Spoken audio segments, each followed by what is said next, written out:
आजादी के बाद एक तबका मुस्लिम में। हेलो, एक मिनट आ रहा, मैं आ रहा हूँ भाई। बुजुर्ग, अरे बुजुर्ग बोल रहा को सुन तो लो यार। आजादी के बाद एक तबका मुस्लिम में जो अति पिछड़ी मैंने दलित मुसलमान था। क्या हुआ मुसलमान, क्या हुआ?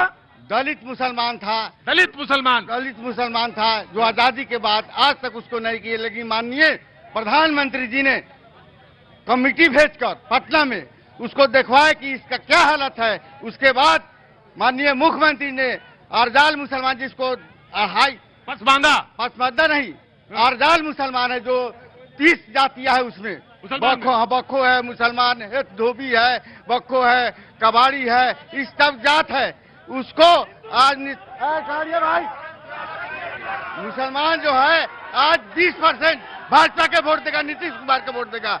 इतना ही मैं कहना चाहता हूँ कि मुसलमान देगा जी, देगा। क्यों देगा? इसलिए देगा कि माननीय प्रधानमंत्री जी ने अति पिछड़ी को मतलब मुसलमानों में जो 70 कमेटी जो रिपोर्ट दिया था उसको दिखवाने का काम। पहले चुपचाप खड़े होना सीखो, अगर खड़े होना नहीं आया तो सवाल क्या खाक पूछोगे? लो, मालूम है मुझे, और मुझे मालूम है कहां से, ये भी मुझे मालूम है, मुझे ये भी मालूम है कहां से, फिर भी लेकिन नहीं पूछेंगे। जाओ, बात बोल रहे हैं जैसे भाजपा वाले ने कहे हैं। एक मिनट बेटा, नाम बताओ अपना। मेरा नाम सुजीत श्रीवास्तव हुआ। सुजीत श्रीवास्तव, हाँ जी। भाजपा वाले से सवाल है मेरा, भाजपा वालों से सवाल है मेरा। भारत के सभी लोगों ने उनको, खासकर नौजवानों लोगों ने बहुत सपोर्ट किया 14 में कि वो 2 करोड़ रोजगार देंगे, काला धन लाएंगे और विकास करेंगे। विकास यही है कि हर जगह बिना पैसा का काम नहीं होता है। यही 20 साल का नीतीश सरकार का विकास जी। लालटेन का जो अपहरण उद्योग है, उस अपहरण उद्योग की बात कर रहे हैं। मैं बता दूं, लालटेन के समय में अपराध मुख्यमंत्री के घर से होता था। हमारे सरकार में अपराधी कोई हो उसको हम लोग मौत के मुंह सुलाते हैं। अब अपराधी यहाँ कौन नहीं निकाल सकता है।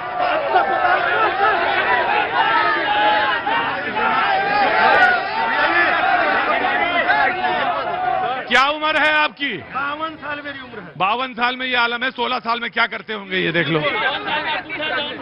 खड़े रहो पहले चुपचाप, पहले सारे लोग चुपचाप खड़े रहो। वो देखो लड़का चला गया, क्या कितना बढ़िया लड़का है वो, उसको मैंने आज सिखाया कि कैसे खड़ा हुआ जाता है। क्या नाम है आपका सर जी? नाम है संत, संतों की तरह आचरण करिए, खड़े रहिए। मैं आऊंगा, बिल्कुल आऊंगा। हाँ बेटा, मैं सुनूंगा तुम्हारी। जो है बहुत कम आप प्रेजेंटेशन हो सकता है, मैं तुम्हारी बात रुका यार, मैं तुम्हारी बात को मानता हूं। तुम्हारी नहीं सुन करूंगा मैं। तुम्हारी बात में सत्यता भी हो सकती है और तुम्हारी बात में हो नहीं सकती है, लेकिन हमारे यहां ये कहा जाता है कि अगर कोई बात मान रहा है तो उसके लिए हैव पेशेंस, और जो कि 52 साल के आदमी में नहीं दिख रही मुझे। वकील साहब, क्या नाम है आपका? मणि कुमार, हम अधिवक्ता हैं। भाई देखिए, ऐसे नहीं करेंगे। अब मैंने कहा कि मैं पूछूंगा, नहीं पूछूंगा, कह दिया मैंने नहीं पूछूंगा। अब आप खड़े रहिए यार, और मैं कह रहा हूं 5 मिनट आप धैर्य से खड़े रहिए, फिर मैं पूछूंगा, नहीं पूछूंगा।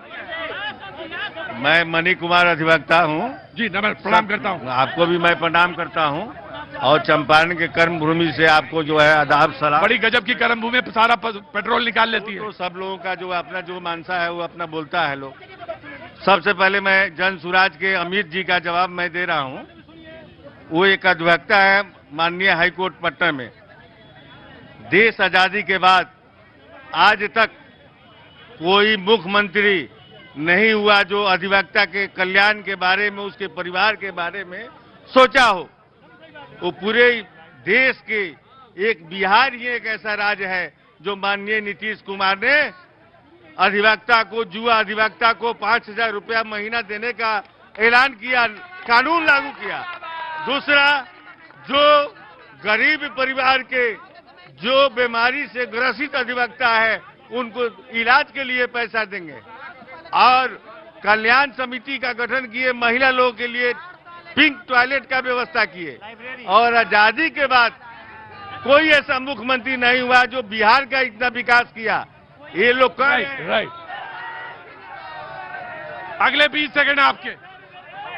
देखिए, ये लोग तो विकास की बात कर, पहले तो आपके चंपारण की धरती पे न्यूज 18 को बहुत बहुत स्वागत और बहुत बहुत आभार। ये लोग विकास की बात कर रहे हैं। विकास तो वही था कि 8 रुपया में चरवाहा विद्यालय की पढ़ाई होती थी और हमारे नीतीश सरकार ने 5 रुपए में पॉलिटेक्निक की पढ़ाई दे रहे हैं। तो 8 रुपए की चरवाहा विद्यालय अच्छा था या 5 रुपए का पॉलिटेक्निक अच्छा है?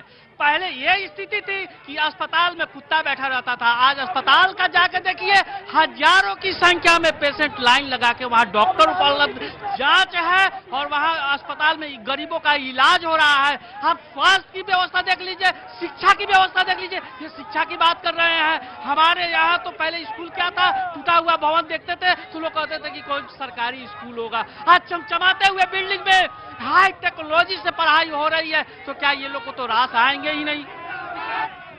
खड़े बैठो, पहले आप खड़े हो, आप खड़े हो। हाँ, क्या नाम है? मेरा नाम शिवलाल सनी, अधिवक्ता हुआ। अधिवक्ता हुआ नहीं, अधिवक्ता है। एक हमारे वकील साहब बोले हैं कि नए अधिवक्ताओं के लिए जो है 5-5 हजार का महीना सरकार दे रही है। मैं उनसे यही पूछना चाहता हूँ, हमारे पीपी साहब हैं, वो कौन है? ले रहे हैं, वो सरकारी पीपी साहब हैं, वो भी मोटा रकम लेकर जो है पार्टी की अपनी बात रख रहे हैं। और एक बात और कहना चाहते हैं आपसे, एक बात सुन लीजिए ना सर। एक चीज, बिहार में सड़क बहुत, बिजली काफी तेजी से तरक्की हो रहा है ना। एक कहावत है, दाल भात, देहात में लोग कहता है कि दाल भात खाइए लेकिन कर्जा खाड़ के छेवक के खाइए। तो बिहार पर कितना कर्जा है ये हम पूछना चाहते हैं। बीजेपी के हमारे मित्र हैं लाल बाबू जी, जो पहले खटारा गाड़ी से चलते थे, लाल बाबू भाई खटारा गाड़ी से, अब स्कॉर्पियो से चल रहे हैं ना। वीआईपी से है वकील। वीआईपी मतलब क्या? वीआई मुकेश सहनी के पार्टी से